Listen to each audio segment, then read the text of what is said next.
Катастрофа. Аз съм много хубава, бе. Слушайте, маяци, събрал съм се с трима много тегави момчета. Абонирайте се като за начало за канала им, харесайте им видеото, подготвят ви много яки работи. А сега ще влезем в някаква пещера и ще катерим някакви стълби и... Абе, гледайте сега! Заповядайте.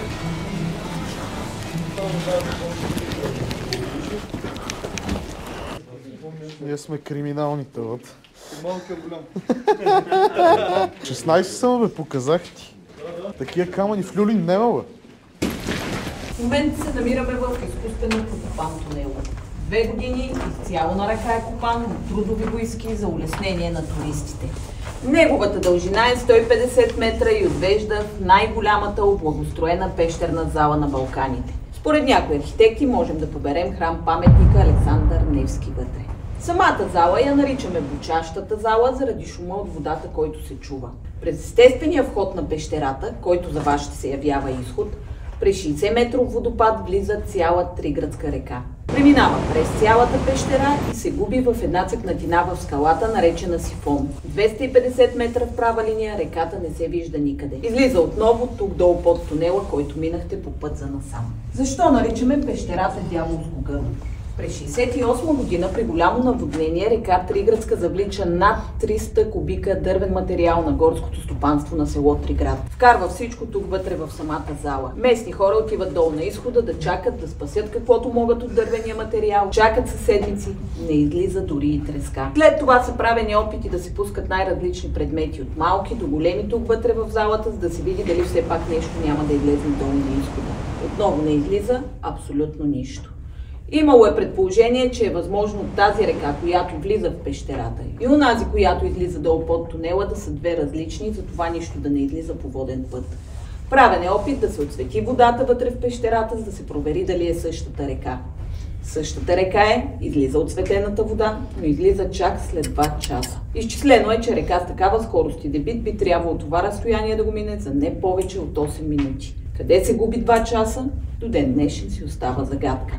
През 70-та година двама варненски леководолази Сияна и Евстатий правят опит да проучат точно тази част, в която не се вижда реката. Влизат срещу течението, долу от изхода с надежда да излезнат вътре в самата зала. За жалост, опитът им е неуспешен, загиват, на следващия ден телата са изкарани. Пробвано е и с съвременни технологии, пускани са камери, GPS-и, роботи. Последно National Geographic правиха опит за проучване, отново безуспешно.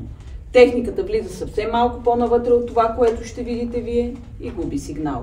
Така че мистерията си остава. Друго интересно за пещерата е, че в нея няма да видите абсолютно никакви образования. Причините за това са 2. Едната е, че пещерата е сравнително млада, все още е в процес на образуване. 175 000 години е нейната възраст. Втората причина е скалния масив, под който се намираме ние в момента.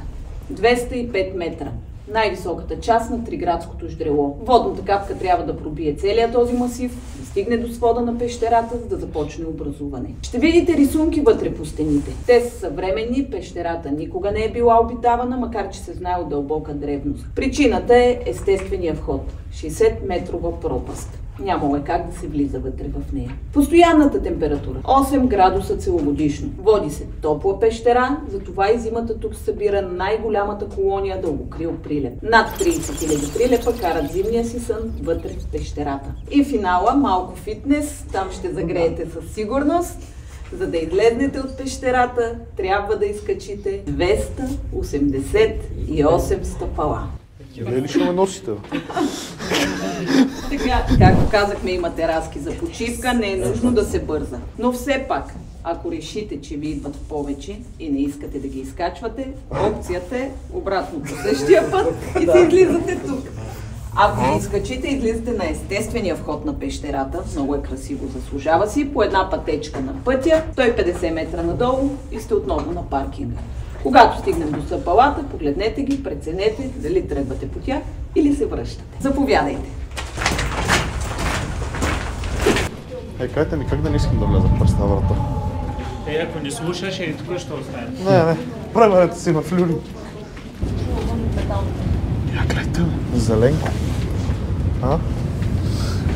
Важи ли? Права е като Прима балерина. Бати басейна вътре.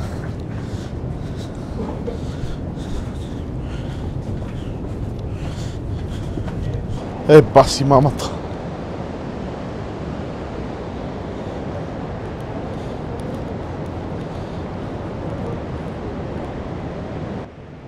Много е яко обаче, а?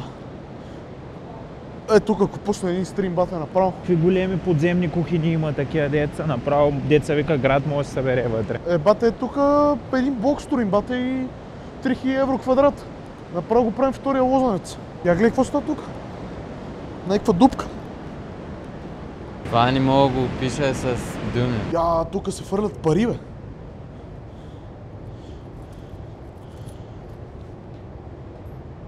Това на късмет ли, бе? И си го спомням, аз съм идвал. Фърлих вече 20 стинки. Той е като отгода влар.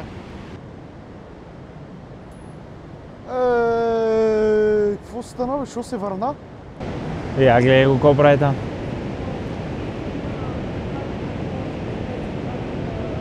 Човека снима.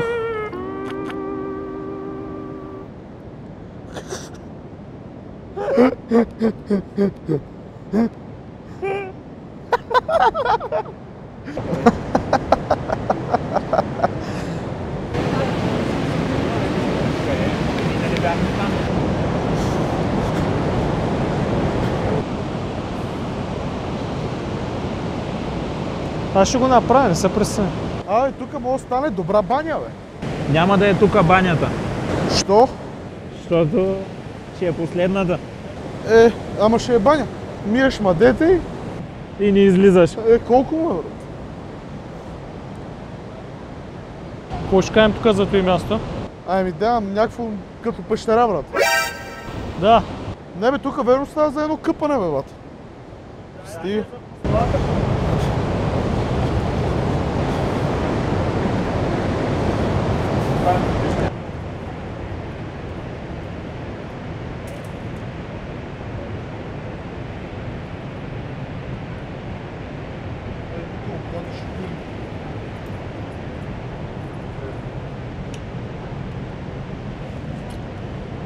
Цяло левче ли фърли? Не е левче, беше горе. Не знам, може би за 10 неща ни трябва. Толкова ти е късмета, брат. Винаги накрил. Всяко нещо. Такива работи. Тук си е перфектно за една баня, бе.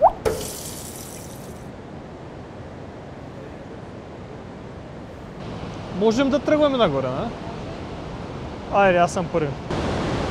Мале! Това ще е толкова стръмно, бе.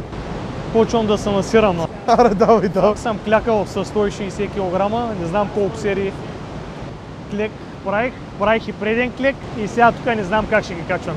Сега ще видиш. Отрепаните стълби има някакви. Внимайте да не са хлъзните. Някой ако падне върху мене. Той мазнати е. LG Лайнян Гердан. Опа, емба няма гледаш надолу. Споко, брат. Я чай да погледим. Майко!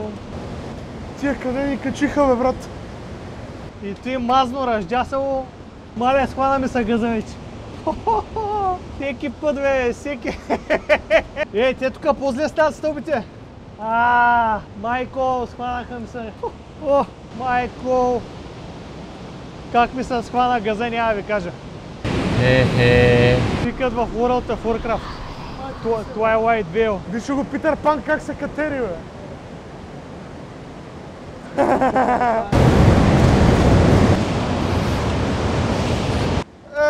Васе, какво направи, бе?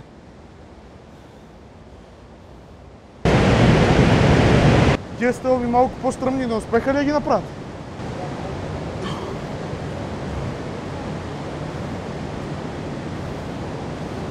Мятаме ли ги? Кое, бе? Нагоре. Да, бе. Ако искаш една пауза, ще направим така. Не, бе, аз не съм изборен.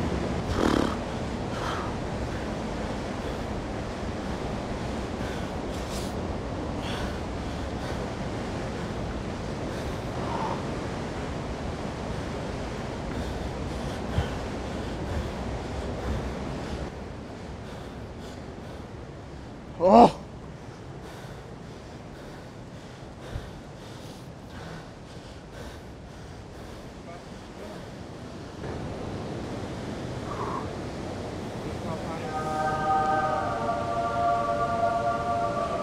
Аз. То съм пребледнял, остай. Остай се.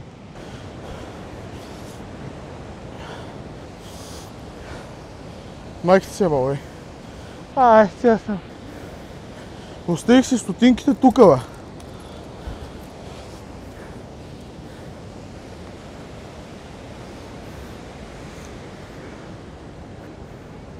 А той има още нагоре. Не, то май е това.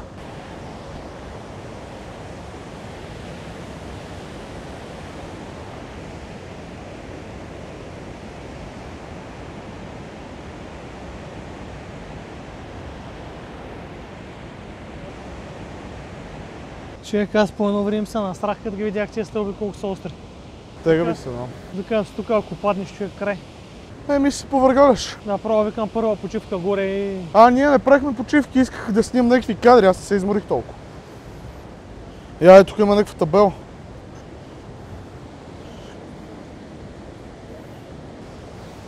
Да си знаят.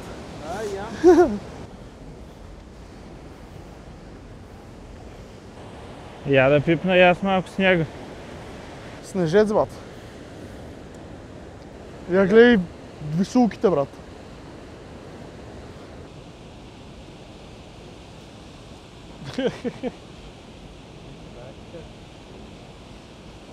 Бе, гадно ме тия стълби, човек, ако залетна нещо, съм пътник. Падне ли? Един път падаш, втори път няма. И си викам, и бал само майката давам догоре. За втори път идвам, трети път не мисля, че ще има. Сериозно ли пътувахте вие 7 часа? И не заради тия. Не, чакай сега, вие колко време ви е до София? 4,5. Не, ама той е, ако се влачим. 4 часа и от София до тук още 2 часа и половина, 6 часа, за да влезем в една пещера за 30 минути и си ходим. Да, бе.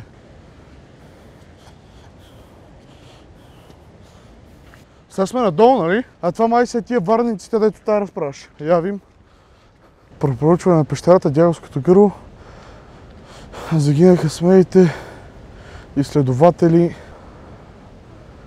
Разследвали се пещерата, брат. Тук 100% се случва нещо странно, брат.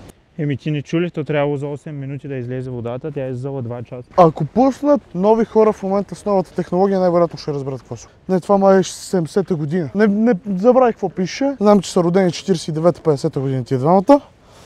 И според мен долу има нещо много голямо, като басейн или ръката се върти долу около някакви камъни, затова се забавя толкова много.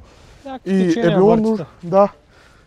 Не е течение, според мен. Отдолу минава през малки пътеки и стига до някъде. И тия са тръгнали и с старите технологии за въздух, които са използвали, не са им стигнали, нямало е въздух за 2 часа долу. Да знае къде може да ги е завлякло, защото ти видях какво наляганията, за да им удари главите някъде да приключа. Или ги е завлякло някъде, или не е стигнал кислорода, брат. Да. Васко, снимай там горе. Нагоре. 100% има нещо шантаво долу и сигналът се губи, според мен, защото са прекалено дебели камъни. И като влезе 50 метра напред, той сигнал няма. Той не е на същата височа. Васко, защо не се посъждаш на зиплайна? Аз съм много дебел, мога го скъсам, ама ти си слабичък, нищо няма какво да се обръка. Моля, намалете! Намалете! Къде е спирачката? Виждате ли онай като конийка за да се дойдат отпора в скала? Там му е входа, а иска да му е чак горе на върха на скалата. 9 тръгват и в 4 се прибират. И това пред нас, което го виждате, е огромна куха зала, къс стадион Васил Левски, 2 пъти по-голяма.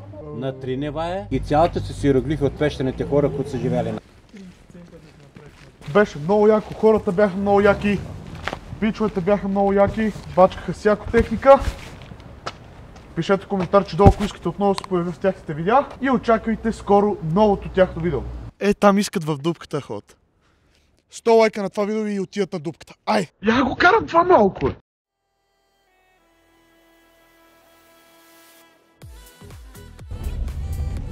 Какво яко видео сме. Че пак щях да се разтопля в дупките. Ама чай, тя още е студена колата. Ще изчакам. Да не се стопи скоро. Няма, сега.